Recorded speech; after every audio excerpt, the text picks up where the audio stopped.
Good morning, everyone. Happy Tuesday.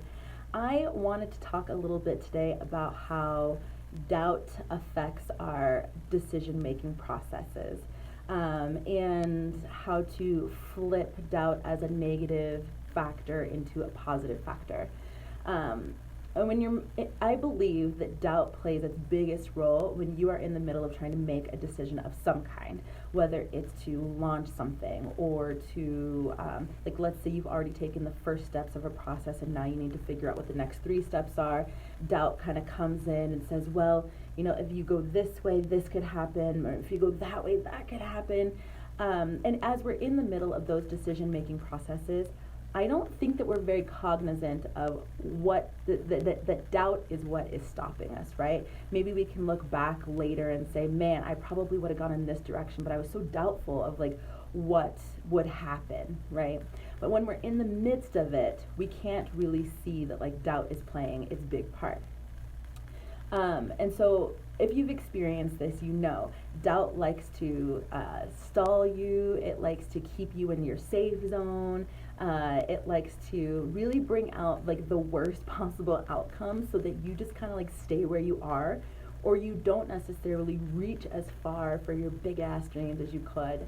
And it makes a lot of sense, right? Like I can totally understand how we get really fearful of what's going on.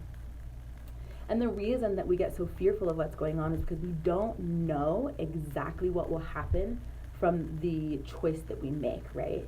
And because we don't know what's going to happen, well, then we have fear of the unknown. And with that unknown is like all of this doubt that we kind of drag along in our decision making process. I was reading an article last week, and it brought something to my attention that I think is so valuable when it comes to talking about doubt in the decision making process. And that is that doubt comes when we are being thoughtful. And I like to think about things pretty deeply. I like to analyze things. I consider being thoughtful to be a healthy process. And the fact that doubt likes to come in when we're being thoughtful is also something to kind of take note of, right? Like, I think that we experience doubt on like the worst possible outcome, the most negative way we can possibly experience it. But what happens if we just allow it to be a part of our thought process journey, right? If we're trying to make a decision, that means we are at point B, at point A, attempting to get to point B, and the thought process is everything in between. There's thoughts that lead to action that lead to us getting to where we want to be, right? So if we allow doubt to be a part of that process without giving it control of the decision-making process, it can actually be really good, because I think that it brings up a lot of like this or that. Also seeing two sides of a situation, right? But it doesn't need to be this big negative, ominous, like action stopping experience, right?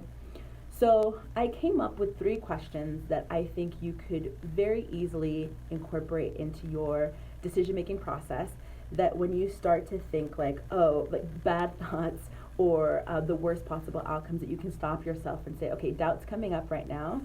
Thank you for showing me all of that.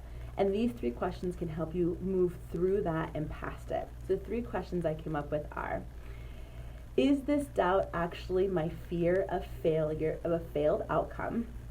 And if failure was not an option, how would I move forward? The second one is play devil's advocate with your doubt. If that, your doubt response, can happen, then what is the opposite, your fearless response, that can also happen? And the third one is if the best possible outcome was the only outcome for each of the decisions that you have to make, which one would you choose? And this is a way to allow doubt to be present and to have space in your decision making process without giving it control, and really allowing your brain to go to a place that says, my doubtful, fearful outcomes are not the only possible outcomes that exist in the situation, and here are the other sides of it. But I do believe that doubt has a healthy place in our lives.